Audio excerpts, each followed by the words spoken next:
Hola, ¿qué tal? Mi nombre es Daniel Castillón Ramírez y actualmente estudio la licenciatura en Cultura Física y Deporte y el día de hoy vamos a hablar sobre un tema en específico. Vamos a hablar sobre la desigualdad que hay social, económica en el fútbol femenil con respecto al varonil. En este tema que vamos a hablar sobre todas las desigualdades, todo lo injusto que hay en el fútbol femenil. Sabemos que las mujeres no tienen reflectores como las personas que juegan fútbol varonil y en este tema vamos a sacar estadísticas, porcentajes y vamos a ver en realidad si es justo o es correcto esta desigualdad. Para comenzar hablaremos qué es la Liga MX femenil.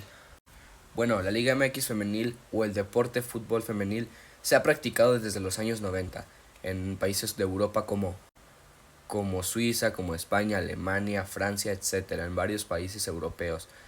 Pero la implementación de aquí en el fútbol femenil fue en el año 2017. Si bien en el 2017 no fue la primera vez que las mujeres practicaron el deporte, ya lo venían practicando con anterioridad, pero no tenía tantos reflectores como una liga TDP mexicana. La liga TDP mexicana es la tercera división de México y era parecida a la liga femenil. Para ponerlos más en contexto más claro, era sobre la liga TDP tenía unos reflectores muy bajos. Era una división que no tenía nivel de importancia internacional ni nacional, solamente era como de naciones y eran partidos entre toda la República Mexicana, pero no tenía en específico esos reflectores, pero una liga muy competitiva, la verdad. Si bien ya dado este dato, comenzaremos preguntándonos, ¿cuándo inició la Liga MX femenil aquí en México?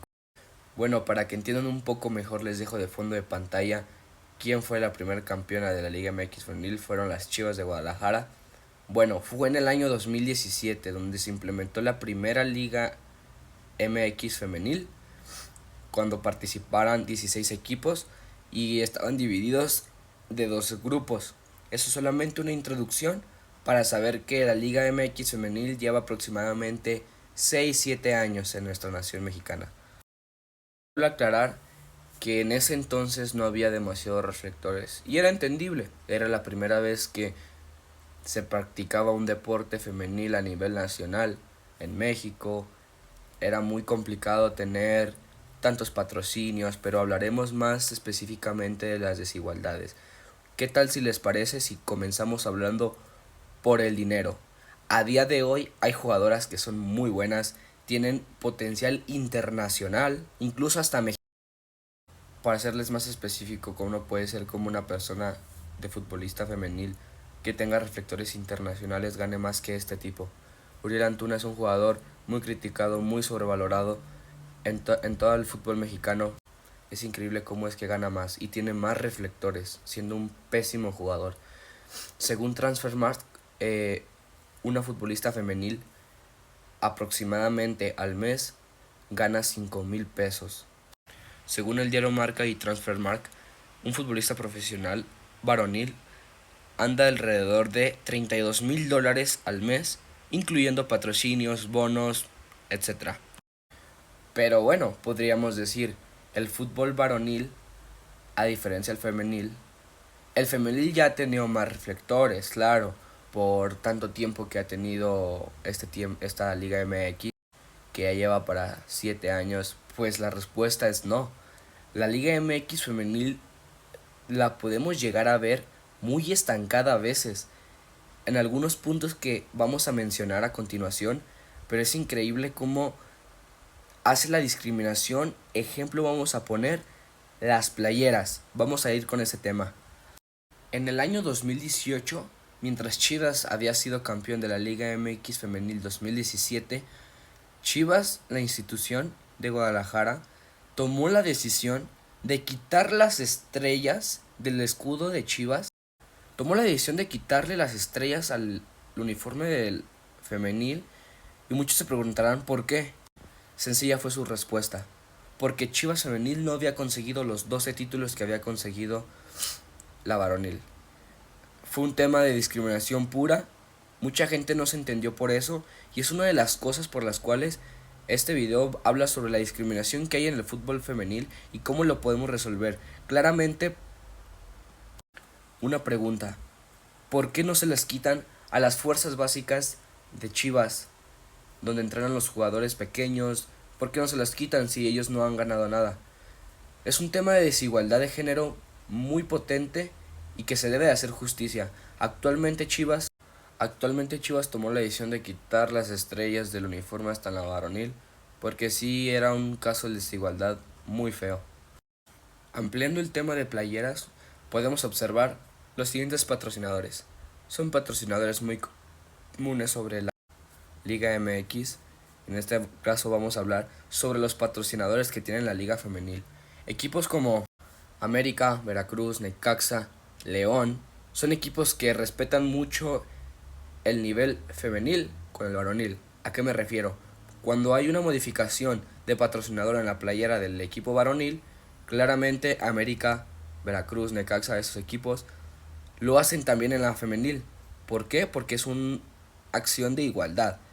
Tú perteneces a mi equipo, yo te doy las mismas herramientas como debe de ser. Cabe aclarar, incluyendo también, que las mujeres en la Liga MX femenil no tienen tercera equipación. En el fútbol varonil, cada año se hace una tercera equipación aparte de la de local y visitante, que se le conoce como un uniforme alternativo. Es un uniforme que no representa ninguno de los colores del club y se hace conforme al gusto de la gente o incluso hasta el gusto de los jugadores. Lamentablemente las mujeres no tienen eso.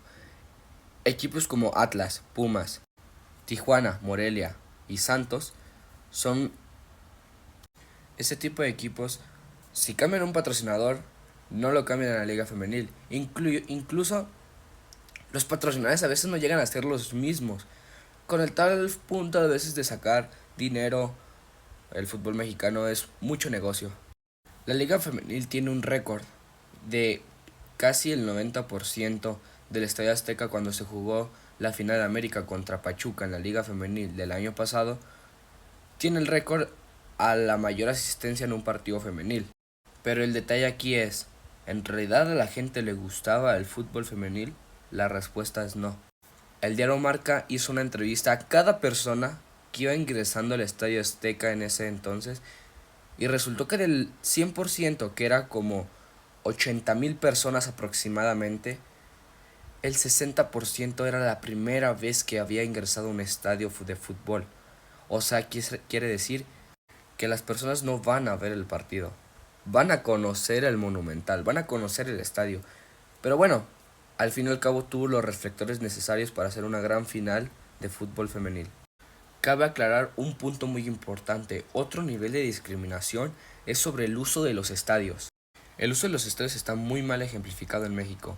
¿A qué me refiero con esto?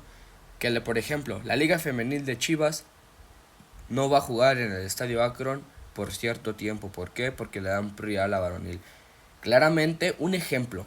América y Cruz Azul comparten el mismo Estadio Azteca y buscan la manera de que América y Cruz Azul no choquen o no tengan el mismo horario para no malgastar la cancha, claramente.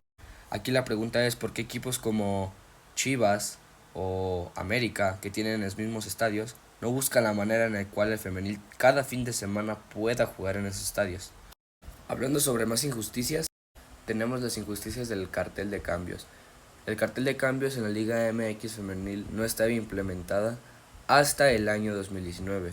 Se implementó con las luces, así como podemos ver, pero no del todo. ¿Por qué? Porque en instancias finales, a pesar de que a veces cuartos de final y semifinal no se juegan en los estadios correspondientes del equipo, se hacen con carteles de números de plástico, o sea que son cuadritos que son los que pones en el cartel para así ver el número que sale y el número que entra. Y este es el caso de las desigualdades del fútbol femenil en México. Claramente hay más desigualdades en el fútbol europeo e incluso en Estados Unidos, pero en México podemos ver que hay mucha desigualdad como patrocinios, estadios, sueldos, etc. En conclusión, quiero pensar que las mujeres alzan la voz, busquen la manera correcta en la cual deben de apoyarse o incluso hasta reclamar a las instituciones que tengan los mismos derechos, que tengan las mismas oportunidades. En fin, esto fue todo por mí. Espero que les haya gustado el video. Muchas gracias, profesor. Que tenga un excelente día.